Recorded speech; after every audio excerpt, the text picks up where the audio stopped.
So I talk a lot about bad news, and the reason I do this isn't because there aren't any good news, because there is.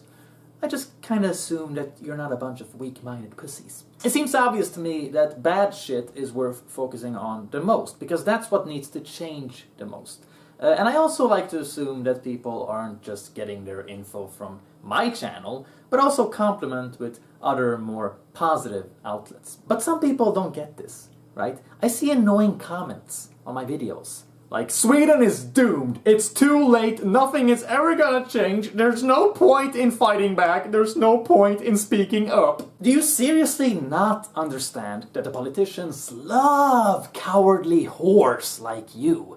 I mean, there's nothing those in power love more than people who believe that there is no point in fighting back. Because when it comes to democracy, being passive means giving consent. A population that's given up are essentially controlling themselves for the elite. The rulers don't even have to make an effort anymore because you've become a slave so pacified that you're not even arguing against them. Hopelessness is the absolute best thing that your rulers know. The real problem isn't that things couldn't possibly change. The real problem is that you're lazy and pathetic. You've become spoiled and way too comfortable. Of course things can change, but it takes effort, and it means challenging yourself and experiencing unpleasant things that eventually force you to grow. None of this is comfortable. It's way more comfortable convincing yourself that everything is hopeless anyway, so you can go back to your mindless routine of drinking, fucking, and working a job you hate. And then telling yourself that that's all there is to life. Life is simple. So you never have to experience anything real and confrontational. Instead, you just absolve yourself from all responsibility, so you can have less pain. But whether or not you stand up for your values, or you go run and hide so you can fit in with everyone, you're gonna suffer either way. Both options entail suffering.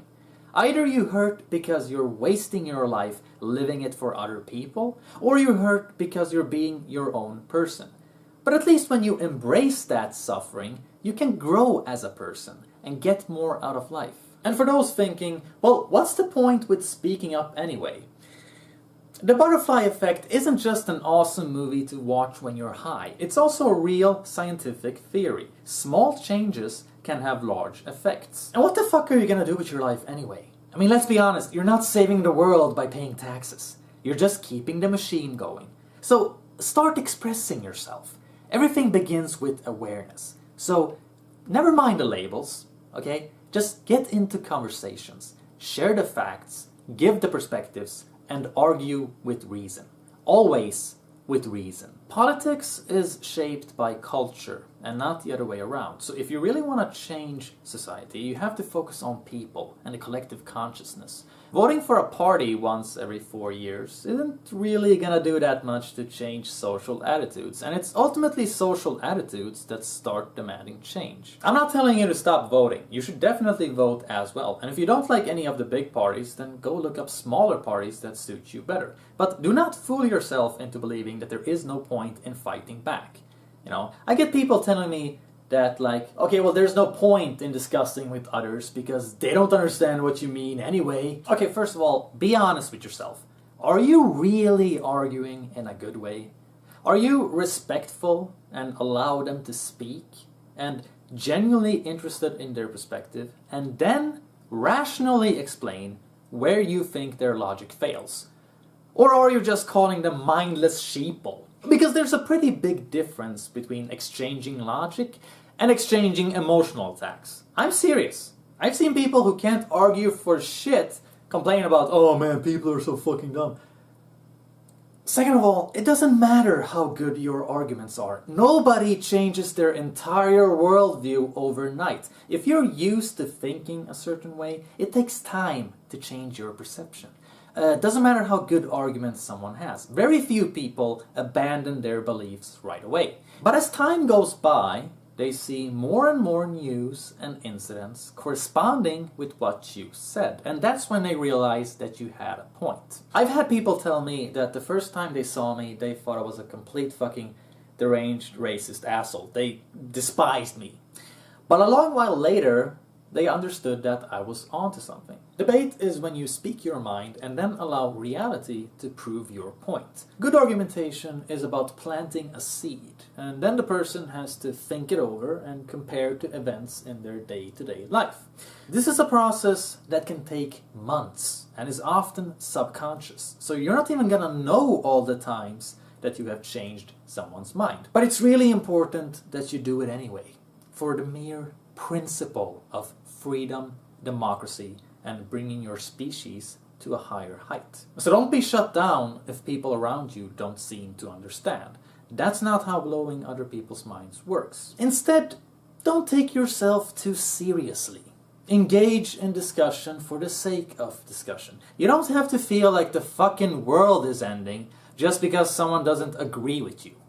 And conversating with people that you think are dumb can be really rewarding as well. Learning how other people think gives perspective, and understanding something is not the same thing as accepting it.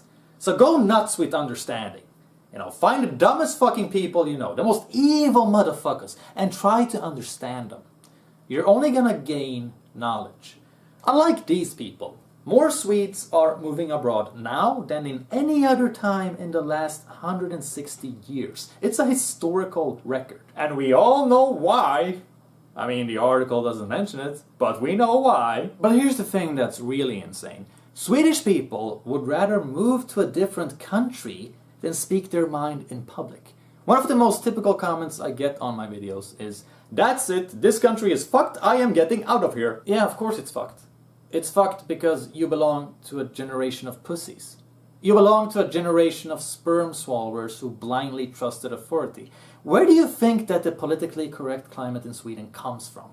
It comes from people only having the balls to express their opinion around the dinner table. Everywhere else in society, they're afraid of the labels and their precious reputation.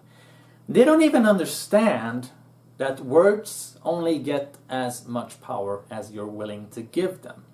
And if you scare people off because you speak your mind, then those people weren't fucking worth having around to begin with. And if you want to find like-minded individuals, then you should start revealing your mind. But instead, you're basically fucking your own country into oblivion with your passive consent, and then you have the nerve to escape your own creation. If this was a war, then sure, I would find that understandable. But it's not war. This isn't ethnic cleansing. You're literally just afraid of stupid people calling you names.